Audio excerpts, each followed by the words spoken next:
All right, guys, welcome to another edition of HeavyTek. We're going to be doing a cool new series, what I call the quick and dirty. I know you guys have had this burning question inside of you, like, which is better?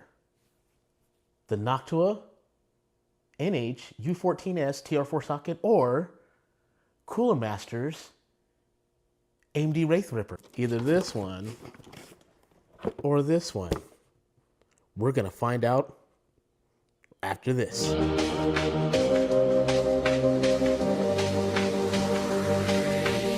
Okay, so I've had the Noctua NH-U14s for quite some time, about a year, and it's in my editing rig. So this is what I use to edit all the videos that you wonderful people get to partake on in YouTube.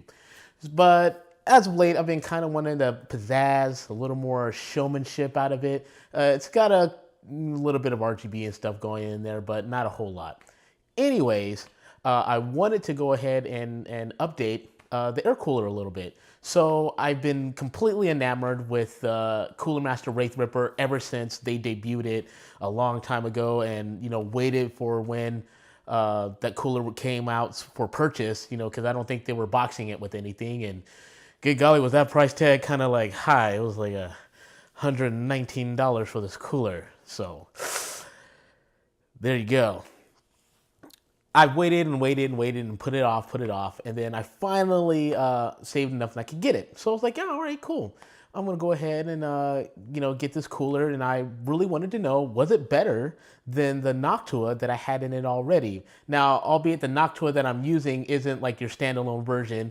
I did purchase two Chroma Max 140 millimeter, I think it's the AF15 fans that go with the cooler to give it a push-pull configuration. So it's not the normal configuration you would get if you were just to buy the cooler by itself. And then I wanted to see which actually had better cooling. What is it going to be, the Wraith Ripper that had 2 towers and 120 millimeter fan, or would it be the Noctua that had 2 140 millimeter fans and then just one large heatsink? I didn't have any benchmarking software because I actually wanted to see what it was like in the real world application, and that is editing videos. So I took an old video and I re-rendered it and ran it against both coolers. So the first cooler I did was the Noctua the Noctua NH-U14s, and that's because it was the one that was already on the rig. So I went ahead and re-rendered a video. It was about 17, 18 minutes long, and it was only got as high as about 52 degrees Celsius. So I was like, cool, nice little benchmark.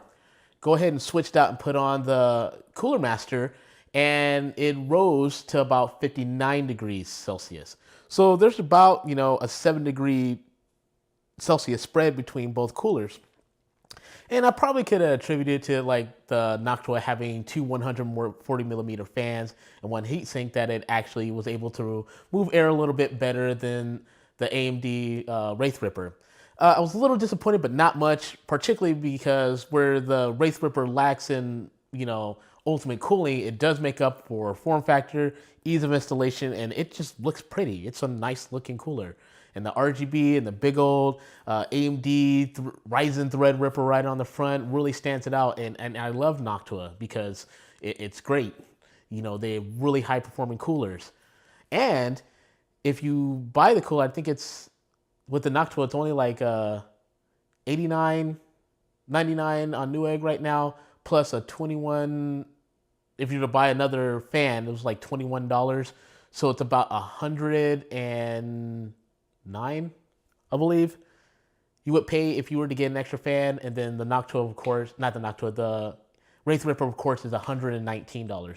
So I think it's about like an $18 spread. Or I think it's like $101 for the cooler, for the Noctua cooler and the heatsink, and then like $119. So it's like an $18 spread. So you can either go for a lower price, higher performing cooler, which is the Noctua, or you can pay a little bit more, get the RGB, and suffer a little less cooling. And if there was a way to push-pull the Wraith Ripper, I think people would do it, but the design of the cooler, it's only that 120 millimeter right in between the two heat sinks.